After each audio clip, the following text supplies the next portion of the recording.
నేనేమో సామాజిక సేవలో ఉండా, ఆయనేమో ఎర్రచందనం సేవలో ఉన్నాడు. అట్టటోడు చంద్రబాబు నాయుడుకు ముఖ్య అనుచరుడు. ఇటటోళ్ళందరినీ చుట్టూ పెట్టుకుంటారు. స్టాంపులు, నకిలీ స్టాంపులు తయారు చేసే వాళ్ళని పెట్టుకుంటారు. ఇంకా చాలా స్మగ్లింగ్ చేసే వాళ్ళని పెట్టుకుంటాడు చంద్రబాబు నాయుడు. ఎన్నో హత్యలు చేసే వాళ్ళని పక్కన పెట్టుకుంటారు. వాళ్ళ గురించి మాట్లాడరు. అసలు కొల్లం గంగిరెడ్డికి జగన్మోహన్ రెడ్డి గారికి ఏమి సంబంధం ఉంది? రాజారెడ్డి కాలం నాటి మనిషి కొల్లం గంగిరెడ్డి. రాజశేఖర రెడ్డి కాలం నాటికి సమాప్తమైన మనిషి. 20 సంవత్సరాలుగా అతను రాజకీయాలకు కానీ, కడప జిల్లాలో కానీ, ప్రజలకు కానీ ఎవరికి పరిచయం లేని వ్యక్తి. పరిచయమే లేదు. ఆ రాజంపేట ఏరియాలో ఉండే వాళ్ళకి మాత్రమే తెలుసు తప్ప కడప జిల్లాలో ఎవరికి కొల్లం గంగిరెడ్డి తెలియదు. 20 సంవత్సరాలు అయింది. చాలా సంవత్సరాలు అతను జైల్లో కూడా ఉన్నాడు. మాకు మా పార్టీకి ఏమాత్రం సంబంధం లేనివాడు. జగన్మోహన్ రెడ్డి రాజకీయాల్లోకి వచ్చినప్పటి నుంచి మేము ఉండాం. నేను ఏ రోజు చూడలే కొల్లం గంగిరెడ్డిని జగన్మోహన్ రెడ్డి గారి పార్టీలో కానీ, పార్టీ కార్యక్రమాలు కానీ, ఆయన దగ్గర కానీ. వాళ్ళన్న బ్రహ్మానందరెడ్డి ఒక రాజకీయ నాయకుడు, మా పార్టీలో కొనసాగినాడు. ఆయనకు మాకు సంబంధాలు ఉన్నాయి. ఆయన సోదరులతో మాకే సంబంధాలు లేవు. కానీ ఈ డిస్కవరీ దాంట్లో ఛానల్లో మాత్రం కథనం తీసుకొస్తారు. ఈ డాక్యుమెంటరీ కథనం మాత్రం తీసుకొచ్చి దాంట్లో జగన్ గారి ఫోటో పెట్టేది, కొల్లం గంగిరెడ్డికి అనేది గొడ్డలి పార్టీ అనేది.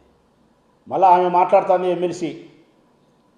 వివేకానందరెడ్డి హత్య కేసులో ప్రధాన నిందితుడు ఈ గంగిరెడ్డి అంట. ఈ గంగిరెడ్డి ఆ గంగిరెడ్డి ఒకటి కాదమ్మా అనే విషయం కూడా వీళ్ళకి తెలియదు. కడపలో నిన్న హత్య జరిగితే దస్తగిరి చనిపోతే ఆ దస్తగిరి ఈ దస్తగిరి ఒకటి మాట్లాడుతుంది ఇన్ఛార్జి మంత్రి. అంటే వీళ్ళ కళ్ళకు బయలు గమ్మినాయంగా ఎవరన్నా చచ్చిపో, ఎవరన్నా బతుకో, ఎవరన్నా నేరం చేయి, అది తీసుకొచ్చి గబక్కన జగన్మోహన్ రెడ్డి గారికి ప్యాచప్ చేయాలా. కడపలో దస్తగిరి చచ్చిపోతే పులిందుల దస్తగిరే. కొల్లం గంగిరెడ్డి అంటే ఈ ఎర్రగంగిరెడ్డి హత్య కేసులో, వివేకానంద కేసులో హత్యలో ఎర్రగంగిరెడ్డి అయితే ఆ ఎర్రగంగిరెడ్డి ఎర్రగంగిరెడ్డి. మీకు నాలెడ్జ్ లేదు. వాస్తవ రాజకీయ పరిస్థితులు అవగాహన లేదు. మీకుండేది ఒకటే, చంద్రబాబు నాయుడు చెప్పినాడు, పెదబాబు చిన్నబాబు చెప్పినాడు, ఏం జరిగినా తీసుకొచ్చి జగన్మోహన్ రెడ్డి గారికి లింకప్ చేసి ఇంత నోట్లు వేసుకొని మాట్లాడాలా.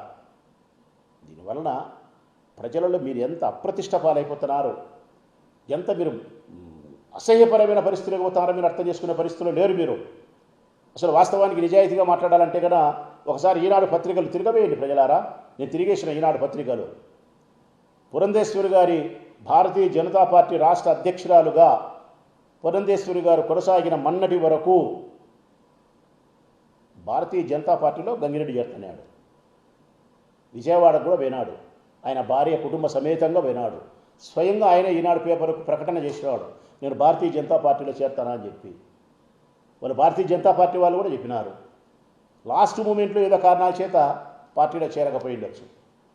కానీ వాళ్ళు ఆహ్వానించి చేరుతామని చెప్పి రకరకాలు జరిగి, మరి ఎక్కడ పంపకాల దగ్గర వాటాలు వచ్చినాయో, మరి ఎక్కడ వాటాల పంపకాలలో ఏవి ఇబ్బందులు వచ్చినాయో మాకు తెలియదు. కానీ అతను భారతీయ జనతా పార్టీకి దగ్గరైనటువంటి వ్యక్తి కొల్లం గంగిరెడ్డి. అతను తీసుకొచ్చి జగన్మోహన్ రెడ్డి గారికి లింకప్ చేయాల్సిన అవసరం. మహేష్ నాయుడు అనేవాడు పూర్తిగా అంతర్జాతీయ ఎర్రచందనం స్మగ్లర్, రాష్ట్ర అధికార ప్రతినిధి. దీని గురించి మాట్లాడరా మీరు? ఇట్లా జాబితా చెప్పాల్సి వస్తే ఎర్రచందనం స్మగ్లర్స్ కానీ, రిజిస్ట్రేషన్ స్టాంపులకు సంబంధించి కానీ, లేకుంటే భూములకు సంబంధించి కానీ, లేకపోతే హత్యలకు సంబంధించి కానీ, లేకుంటే ఆర్థిక నేరాలకు సంబంధించి కానీ అనేక రకాల నేరాలతో సంబంధం ఉండేవాళ్ళు చంద్రబాబు నాయుడు చుట్టూ 10ల సంఖ్యలో 100ల సంఖ్యలో ఉండారు.